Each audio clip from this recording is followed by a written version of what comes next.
Araw nga ng linggo at sinabi ko sa sarili ko na hindi ako pwedeng hindi mapagod sa araw na ito. Kaya nagwalis ako at nilinisan ko yung nilalabhan namin dyan sa labas ng bahay sa bombahan ng tubig. Ayan, tignan nyo. Di lang kami ang naglalaba dyan, kundi marami pang ibang tao kasi public bombahan na yan ng mga tao. Pagkatapos ko nga magwalis, sinabi ko sa sarili ko na parang hindi pa ako pagod out. Kaya nilabhan ko ulit yung nilabhan ko kahapon. Ganyan ako kasipag. Ang ganda nga maglaba dito kasi nga hindi mainit. Tapos anli pa yung tubig. Pero magngungot-ngot lang yung abaga mo kabubomba ng tubig. Kasi nga sobrang tigas na yung bomba dito. At pagkatapos ko nga maglaba ay pupunta ako doon sa Mawang kasi nga kukunin ko yung motor ko doon. At itong sinakyan ko na motor may pasahero papunta doon sa Arosira. Ito na pala ang Arosira ngayon. Tignan nyo yung mga bahay. Ang lalaki ng mga bahay dito. Parang mga taga-ibang bansa yung may-ari. Ayan tignan nyo. Ang laki ng mga bahay dito.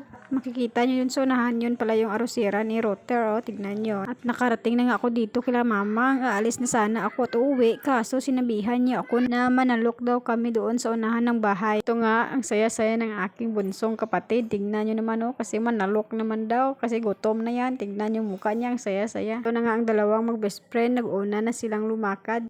Natatawa nga ako dito sa kapatid ko kasi nga sabi niya daw parang kiwawan daw ako mag voice over. Sinabi ko naman sa kanya na pakinggan mo lang palagi, masasanay ka rin niya. Pakinggan niyo yung sasabihin ng kapatid ko dito. Pakinggan niyo bala. Ayan na yung dalawang mag-best na manalok sa Pasko. Ayan na. Ayan na. Nasabihan niya yung iba na manalok pero hindi niya sinasabihan yung sarili niya na manalok rin. At ayan nga, malapit na kaming dumating. Maghahanap lang ako ng parkingan ng aming motor. At ayan na, papasok na yung aking kapatid. Pasimple-simple lang. Ito na yung pagkain. Nagugutom na ako sa katitingin. Kaya nga kakain ako nito. Ito nga yung paborito ko. Kaya nga kumain na nga ako kasi nga sobrang gutom ko na. At ayan binibidyohan pa ko ng aking kapatid. Tignan niyo naman siya magbidyo.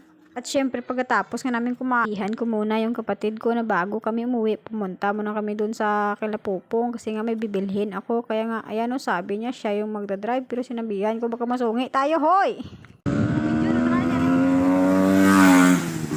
Ko nga siya na wag muna mag-video pero binidyohan niya pala yung madasig na motor. Grabe naman yun. Parang gusto niya mamatay blaw. Bago nga kami pumunta dun kila Popong, magpapagas muna kami kasi nga wala na tayong gas. Ayan tignan nyo naman dito kayo magpagas. Dito sa Emyeng Gas Refilling Station. Malapit lang dito sa eskwelahan ng elementary sa sitio Mawang. Fast forward, nakarating na tayo dito kila Popong. Located at Barangay San Nicolas, Tapas Capiz.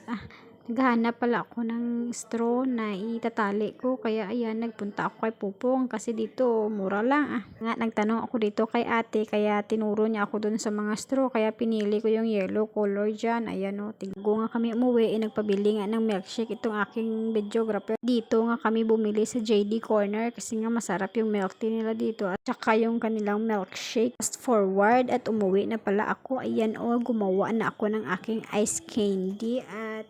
At yung una kong ginawang ice candy ay milk flavor yan. Ayan tignan nyo. At yung ikalawa namang ice candy na ginawa ko, ayan, ube flavor yan. Sarap. Ito na sila, pinapalamig ko na sila sa refrigerator. Sarap. Gusto bumili, pumunta lang kayo dito sa men.